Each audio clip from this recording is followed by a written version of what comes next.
All right, hi everybody. I'm Mike Strahlman, Chief Growth Officer at Piclo, and I wanted to just welcome you all again and thank you for joining us for this session to introduce the new DER marketplace opportunity in Connecticut. The purpose of this webinar is for flex providers. So if you're an asset owner, CNI, DER aggregator, and for you to learn and engage around this brand new opportunity and initiative and how it benefits you. If that doesn't exactly describe or fit your role in your organization, no worries. And we look forward to you participating in the discussion with us as well. I'm delighted to be joined in this session by the team behind the DR Marketplace. So myself, Elizabeth, and Kelsey from Piclo, as well as Dr. Travis Carless from Eversource and Michael Crowley over at Avangrid. Before we get started, there's one thing that I want to emphasize, and that's to stay in touch with us and reach out if you have questions. So no matter what you hear from us today, please do not hesitate to reach out and email us, and you can contact us at support@piclo.com for anything you need. We want to hear from you about what you've heard. So in terms of the agenda today, we'll be covering an overview of the market, value opportunities, and eligibility. We'll be covering an introduction to the marketplace, as well as key dates for participants to keep in mind. We're going to talk you through how to register and then actively participate. And then we'll sort of end the session on next steps and Q&A. At any time, if you have questions, please do drop them into the chat during the presentation, and we will make a note of it, and we'll do our best to get to those in the Q&A section. So with that, I'd like to hand over to our counterparts at Eversource and UI to give a brief overview of the project. So Travis, over to you. Oh, thanks, Mike.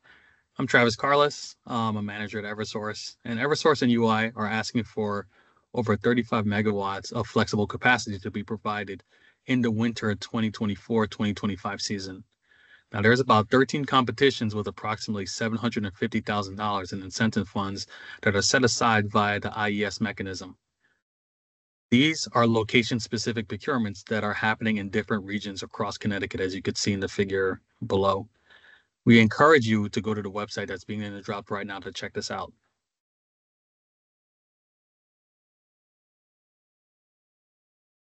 Hi, my name's Mike Crowley. I am a manager in the Clean Energy Policy team over at Avangrid. And this project is part of PURA's Innovative Energy Solutions Program, which is a statewide initiative to scale innovative ideas that enable a decarbonized, affordable, and equitable electric grid for Connecticut.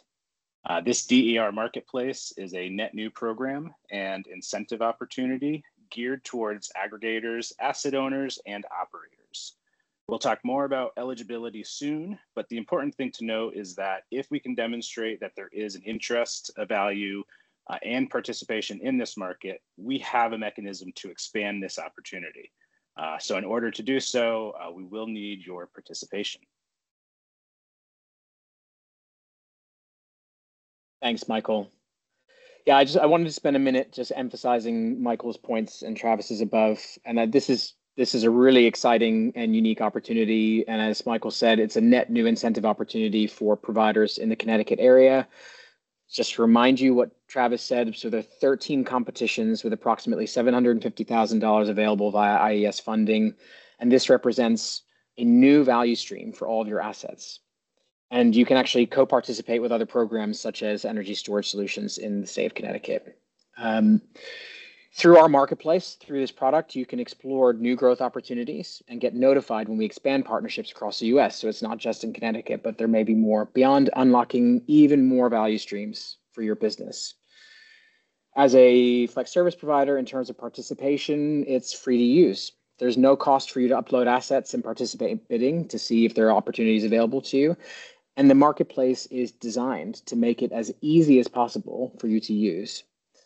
That said, we're always open to feedback. So if you have any product feedback or ideas to make it even easier through your participation in the product, we are keen to hear it. So tell us more.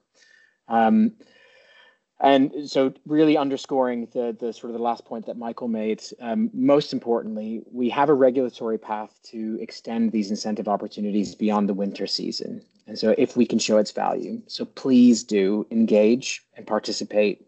We want your feedback and input in order to expand this value opportunity for you. So let's now talk about eligibility.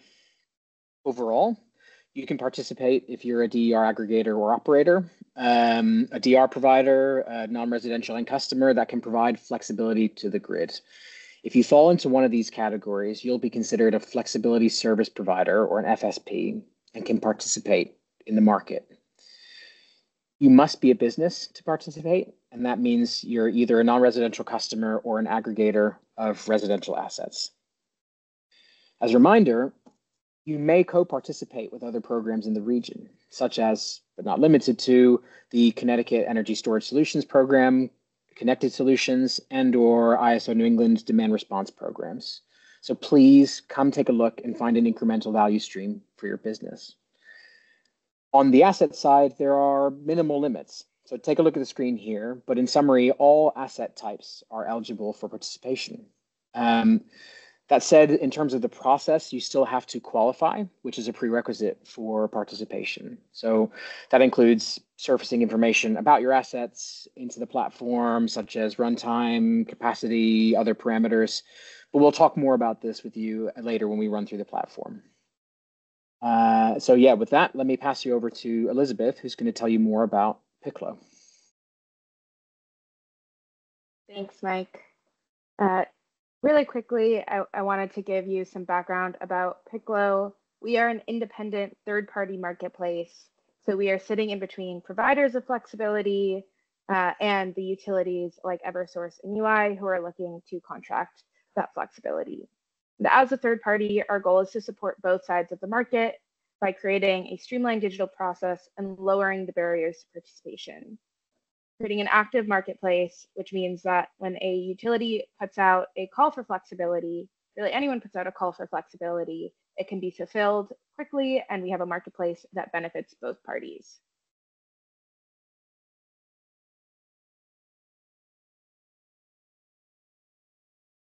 To cover the opportunity itself a little bit further, so the utilities have gone through the process of identifying their flexibility needs, which are now published on our platform in the form of those 13 competitions Travis mentioned. Right now, your involvement and participation starts here at the company qualification phase. Company qualification is simply another form of supplier registration. Each of the EDCs will review your company qualification applications and accept or reject applications. You will also be able to upload your assets, which will be reviewed by EDCs to ensure they meet the specifications of each competition. It's important to note that this qualification phase, which is the one we're currently in, is a two-step process, both company qualification and asset qualification, and these are two things you can do in parallel. We are currently in this window, and this window closes in late September on Friday, the 27th. So make sure you go ahead and get that company qualification and asset qualification done before then. Once that window closes, there is the next window, which is bidding and auction, where flex providers will place their bids into the system, which Eversource and UI will then review and make decisions and award contracts to flex providers. So one more time, I just wanted to highlight that our next deadline is in September, but we highly encourage you to start this process early, especially since this is going to be a new process for you. And I will hand it over to Kelsey to talk a little bit more about the platform and give you a demo. Elizabeth can pop the link in the chat, but it is ct.picloflex.com. So this is where we'll be running the trial for the Connecticut Marketplace. This website and platform is now live. In order to view the opportunities, you don't actually need an account. So anyone can go to that URL and hit view competitions, and those will all be visible to the public. So it's only encouraged to actually register for account if you do plan to participate. Having that account doesn't provide you any additional information about the opportunities than what is visible to the public. So if you're just interested in taking a high level look, head over there and you will have that list of competitions on the right here. I'm just going to switch over now to a demo version of this so that we can go through and see what actually needs to be done on the platform. So if you are interested in participating and you haven't previously registered for Piclo, the first thing you'll need to do is hit register in the top right corner. It's a pretty quick and easy process. You just need to provide some information about yourself, provide an email and password so that you can set up your own account. And then at the next phase, which I don't think I can click into unless I fill this out, we'll need some details about your organization. So this is just things like providing a company website and some details of why you wanted to participate. Once that's done and you submit it, it'll come through to us. We'll check that and then approve your account and let you know that you can go ahead and log into the platform. So I'm going to log in from a demo account and take you through some of the steps that you'll go through once you are set up on the platform, help you understand how to get more information about what is on there. So when you log into the platform, you'll be able to see pretty much the same thing as what you previously saw in the logged out version. The only real difference is that once you have actually uploaded your assets to the platform, you will have visibility of that as well. And don't worry, you can only see your own, other participants can't see where you have uploaded those assets, but the EDCs on the other side can see a little bit of information about them.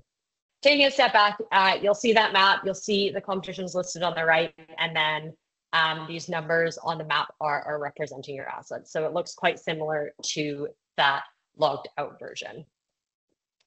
If we click into one of the competitions over here on the right, it's going to zoom you in. How these flex markets are a little bit different than maybe the traditional demand response type programs you are used to is that there is a locational element to them. So each of the competitions that are listed on the map have a specific geographic region which correlates to part of the grid where they are looking for that flexibility. So not only do the assets need to match the kind of technical parameters like run times, they need to be in the right location on the grid to provide that service as well. So by clicking into one of those competitions, it's going to show you where that area is, and it's going to provide some more information about the competition. First of all, with the deadlines, so it's going to let you know that that qualification period is going until the 27th of September, as Elizabeth mentioned, and that the bidding period will then run from the 7th of October until the 1st of November. So during that qualification phase, it's really important to get your information into the platform. You need to pass that qualification stage in order to move on to the bidding. The bidding is really just where you're inputting your capacity and price that you would like to put forward. So most of this webinar, we're going to focus on what's needed for the qualification phase. We will run another webinar at a later date going into more detail once we get closer to the bidding, as well as looking at things like dispatching and settlement. The next set of information is around the constraint or flexibility need itself. So what the need type is, what the power type is, what direction they're looking for that flexibility to be in, which voltage level of the network you need your assets to be connected to in order to participate. So in this example, the asset needs to be connected to that 13.8 kV or below part of the network. So anything all the way down from residential assets up to that 13.8 would be eligible for this competition. Lets you know who the buyer is and then the pricing structure. So most of the competitions, I think all of them actually are paying both an availability fee. So this means you will get paid kind of a capacity reservation fee to be available for the period they're looking for. And then there will be an actual utilization rate that you get paid for every time you are actually dispatched. And then the final thing is the DPS or company qualification reference. and we'll take a look at this in a second. And then the financial information, so what's available. Sometimes these are in the form of budgets, such as this one, or they may be in the form of guide pricing. So they may actually give you a guide for what that range is for availability and similar to utilization. Finally, on here, we have the service windows. So these are actually specifying when that flexibility is potentially going to be used. So because these are longer term windows, we can see that an asset in this example needs to be available from the 31st of December up until the 28th of February. Within that time frame, you're likely only to be called around 3 times, but need to be able to provide that service for 3 hours. So this may differ. Sometimes the utilization events, you'll have to review each of the opportunities individually, are going to be shorter periods in that hour time frame. Some of them are looking for much longer utilization windows, up to say 24 hours. It also provides the total amount of flexibility that the utility is looking for. The expectation, though, is not that you need to be able to provide this entire amount. There will be a minimum listed beside the competition in terms of the smallest amount that you can bid with for the specific opportunity. So we can see another service window underneath here. It's just looking at slightly different time periods during the day. So on your side of things, you will have the flexibility in terms of which of these opportunities you want to actually submit a bid for, depending on when your assets are available or how much service you think you can provide. So that is how to read the information that is posted about the competitions. As they mentioned, there's currently 13 opportunities up there. So we would recommend taking a look at each of those opportunities. The timing is the same on all of them. So the qualification is closing on the 27th of September for all 13 of them. You don't have to worry about making sure you're keeping track of different deadlines, as we've set them all at the same time. And they all are looking for service throughout different periods of the kind of end of winter 24 into winter 25. As part of the project, we may look at extending this and doing another set of competitions for the summer period. But just due to a lot more activity in those demand response programs and ESS, we're trying to trial this initially during a period where there's typically lower dispatches in those programs. So focusing back on that qualification phase, there are 2 parts to this that you will need to be aware of and make sure you get done before that date. The first one we'll look at is the company qualification. So when you come into the platform, under the Manage tab, you will see an application section. So this is where you apply to do the company qualification. You need to just do this qualification process once for each of the EDCs. So you'll see an Eversource company qualification and a UI company qualification. Because this is a demo environment, I've got a couple other ones in here, but the Connecticut one will just have those 2 opportunities. Once you've done it, it will show as approved, but the ones that you haven't completed will show as open or in progress. So if we click into one of these and go into the application, there are 4 parts to it. These are collecting more detailed information about your organization. As Elizabeth mentioned, this is more similar to a supplier registration process. So the first stage is just some basic details on your company around its name, address, email, and phone number. The next stage is just providing contact details. You may have multiple people with accounts for your company, so listing out who that primary contact is. The next section, just confirming whether or not you would be able to provide your certificate of insurance or W-9 or W-8 Ben forms. They don't need to be provided at this stage, but the EDC could come back at a later stage and ask for these. The final section is inputting information around who can be contacted in the case of the EDC needing to get in touch. So this may be different than the contact details provided earlier. The final section to pay attention to, there will be a FSP Flex Services Agreement. This is going to be located on the system operator profile pages. We will make sure we provide links to that as part of this application.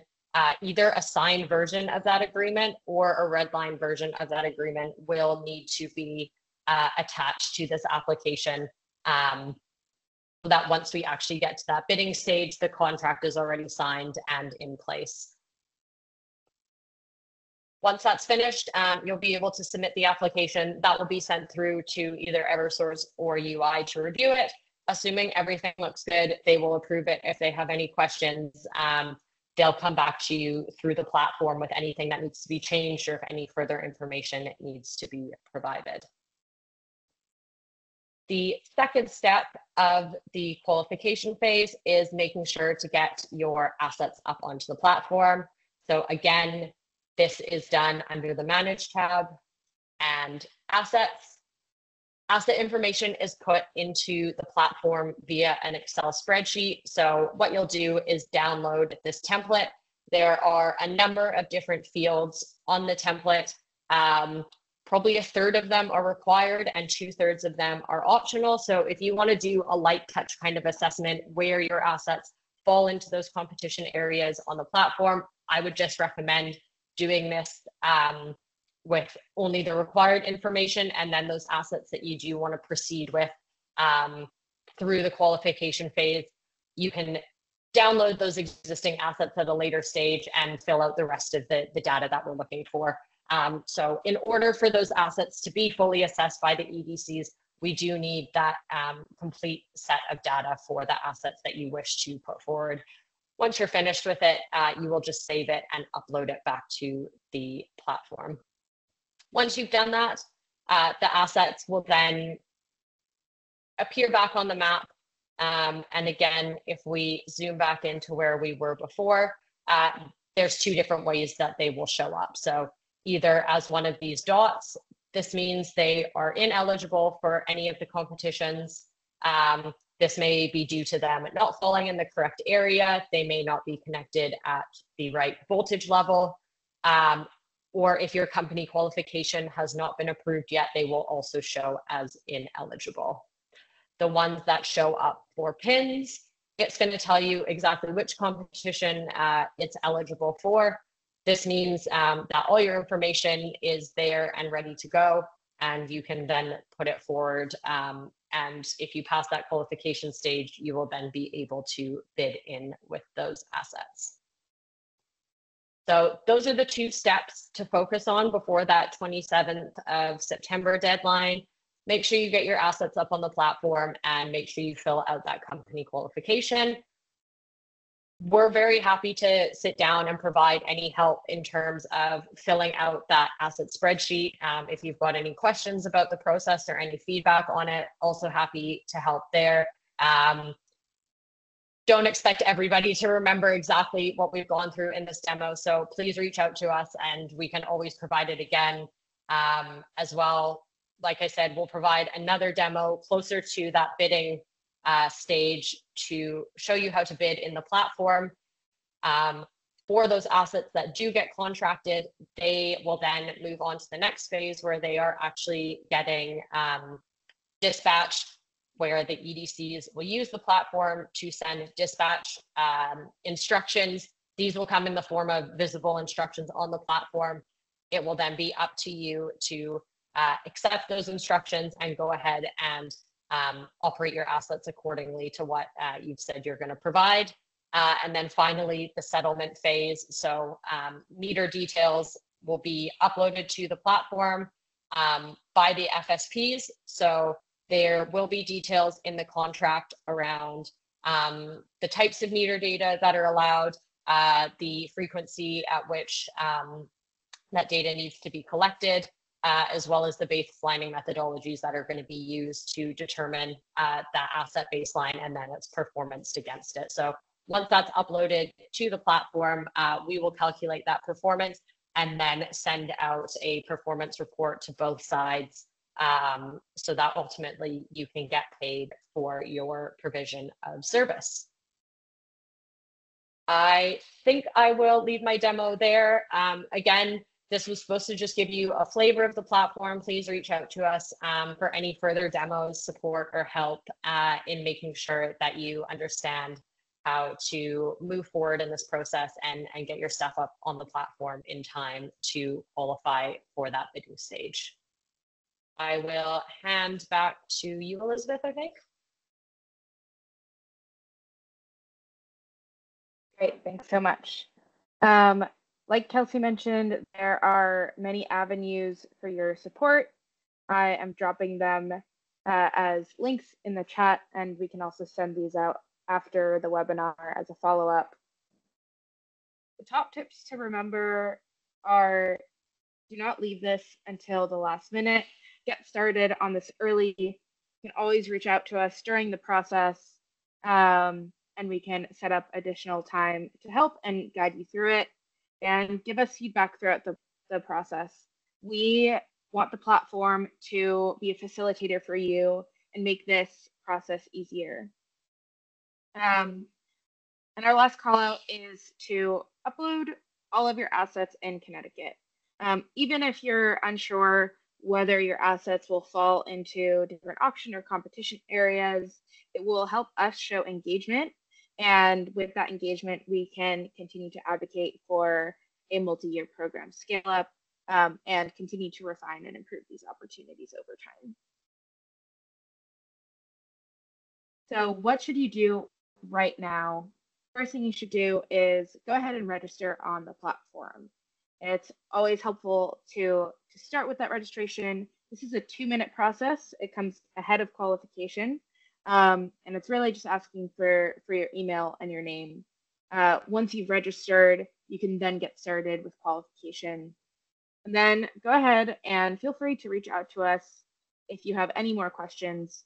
Again, as I said, we can set up a one-on-one, do a more in-depth demo, and answer kind of anything that comes up for you throughout the process. And finally, make sure to get started on that company qualification and asset qualification process.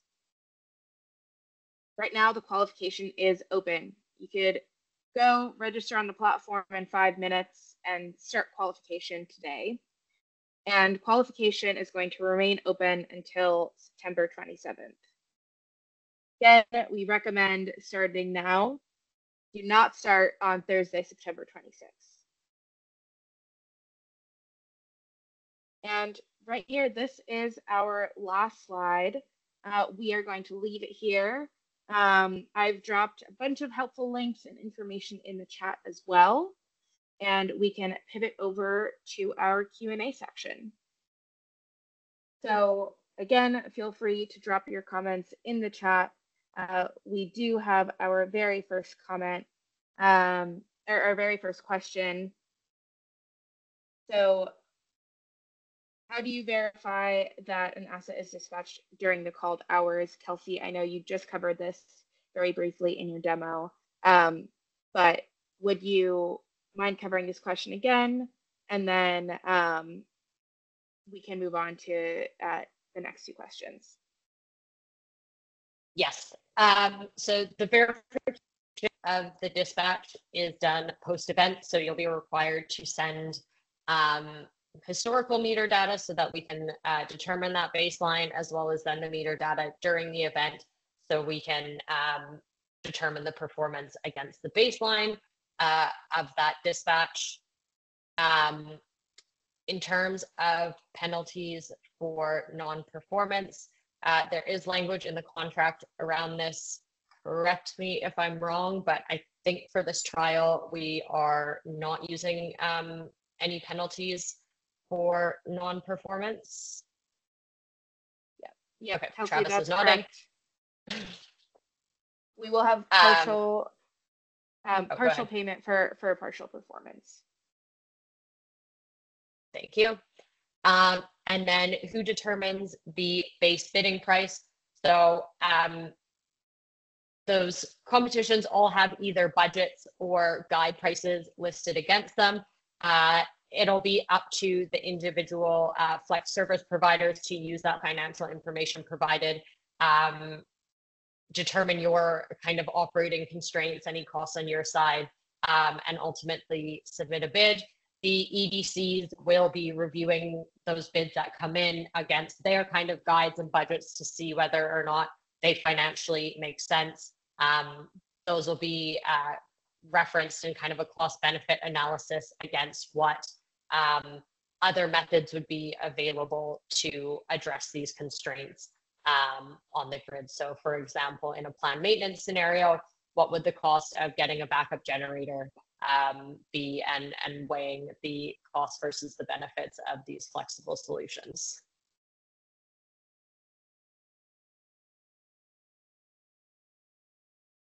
Got it. All right, we have a few more in the chat.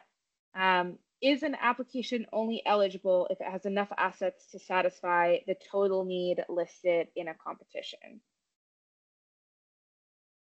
I can take this one again. So no, you only need to meet the minimum aggregate size in order to be eligible. So that example we are looking at where there was 10 megawatts requested, that 10 megawatts may come from a variety of different flex providers and a variety of different assets. So as an individual participant, all you need to do is meet that minimum aggregate size and bid in with at least that amount. Great. I'm happy to take this next question from Nate. Will the market/competitions be seasonal? And if so, how many seasons in a year? This is a great question. And to go back and emphasize the point that Mike Strahlman and Mike Crowley made before, this is a part of the Innovative Energy Solutions program. So right now we have planned out for this winter season only. And if successful, which means if you participate, we can potentially scale up in the future. So the goal of this program is to make this a permanent part of the Connecticut landscape. So Nate, we need your participation in this season, and then in the future, we can run multiple seasons and multiple competitions in a year. By the nature of the platform, it doesn't need to be seasonal. It could be whenever a new local grid constraint is identified, it could be posted in this future world.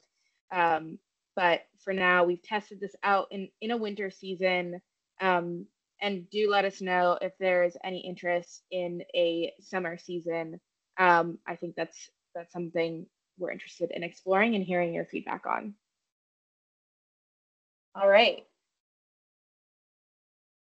From Michael, how are participants notified of an event/dispatch? Kelsey? I can take this one. So these will come through the platform, depending on the need or service type. There are some different time windows. Most of them, I believe, the dispatch notification will be at least 24 hours in advance. The notification will come through the platform, but the participants will also be notified via email that notification is in there. The platform has the ability to send those notifications via API and integrate with asset side DERM systems. I think for this trial, it would be, we're not expecting any FSPs to go through that integration process, but it is there and available if that is the preferred method. Part of this project as well, we would like feedback on, I guess, preferred methodologies or preferred routes for those event notifications and dispatch. And so it is likely that we will also be either reaching out in the next few months or at the end of the project to collect feedback on preferred routes for those notifications as well. Got it. And I'm happy to take Nancy's question. Just so I make sure I understand what you said, who submits the bid?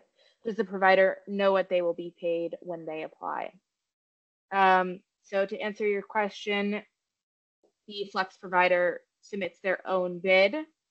The provider sets their price, and if accepted by the utility, that will be the agreed upon amount that they are paid.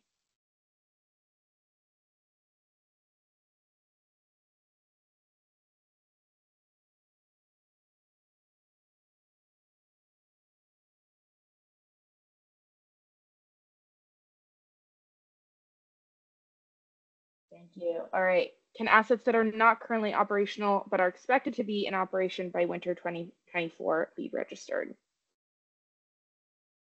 Yes.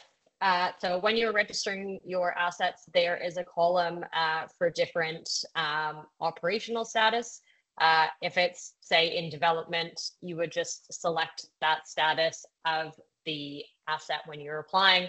The EDC may come back to you just with further questions in terms of the likelihood or assurance that that asset actually is going to be available in time for the service.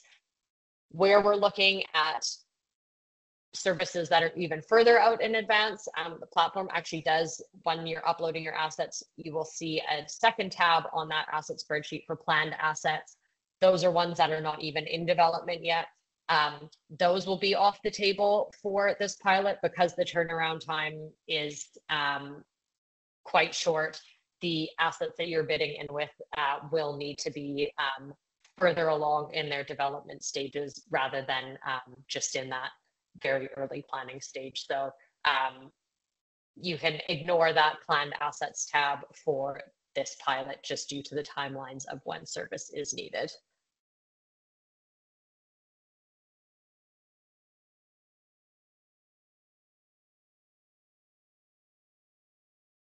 Great. We are getting a few more questions in the chat. Let's see what the next one is. Will an anonymized clearing bid price be published after bids are awarded for each competition?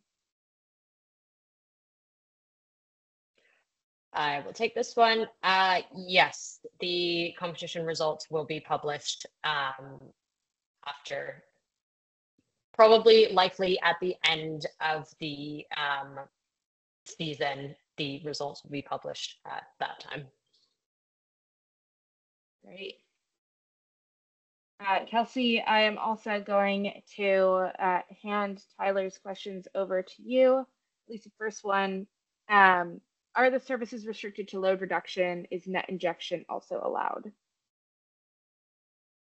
Yes, net injection is allowed. You'll see on the competition type that they're either looking for generation turn up or consumption turn down, so that net injection is also a solution that could be viable for these services. Next one, is there a requirement to get customer approval to participate in the program? I am going to assume this means that if you already have a relationship with the customer, whether or not you need their approval to participate in the program. I think that would depend on what your service agreement with that customer is. If you have, say, free range to use their asset on a certain schedule to generate income, that would be between your agreement with them. Yeah, and Tyler, feel free to follow up on this offline as well, and we can look into this one for you. And then, what is the outlook for Piclo developing similar marketplaces in other markets? I will give an answer, and then Mike or Elizabeth, if you want to jump in on this. We are operating in New York State with National Grid right now. We are also looking at pilots in other locations in the US. Mike, maybe I'll pass it over to you. I don't know what I'm allowed to say and what I'm not, so I'm going to put that responsibility on you. Sure. So thanks for the question. The simplest way to answer is that our two active locations right now are New York State and Connecticut with this program. We are looking to expand our offering in the Northeast of the US over the next few months, so watch the space. And we're also looking at some pilots and projects on the West Coast as well. Can't give many more details than that at this stage, but suffice to say that this is, this isn't just in Connecticut, and it's an exciting opportunity if you have assets around the country to take a look and participate. So I'd actually, right now, I would invite you to also look if you have assets in New York, because there are programs coming up later in the year, and then just we'll keep you posted on what's happening as we further expand. Great.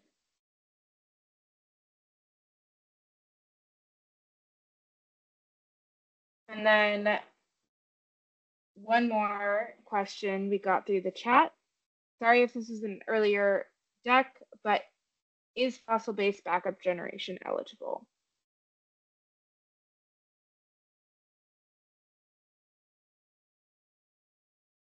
I'm going to take this one offline, Nate. I'm happy to email you. I want to make sure I get you the right answers here.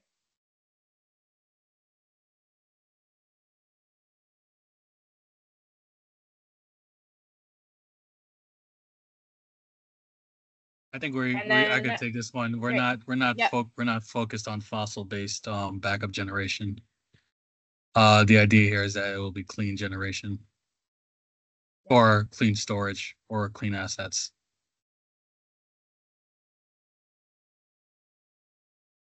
Thanks so much, Travis. All right, just going through the chat for a few more questions.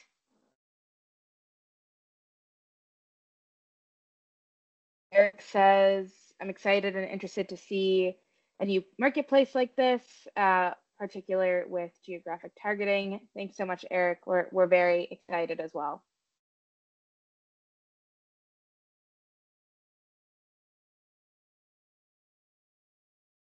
Great. Any more questions? Feel free to drop them in the chat. This concludes our session, so we will stick around for any last questions. But as we said, this is kind of the start of the conversation. Feel free to email us, get in touch with us, register, go through those links that have been dropped in the chat. And when we send out that follow-up email with the recording, please go through that as well. And as Mike said, keep in touch. Please participate. We're very excited about this marketplace. Great. Thanks, everyone. Thank you, Tim. Thanks, Nate. Thanks, folks. Thanks all. Thank you. Thanks, everyone.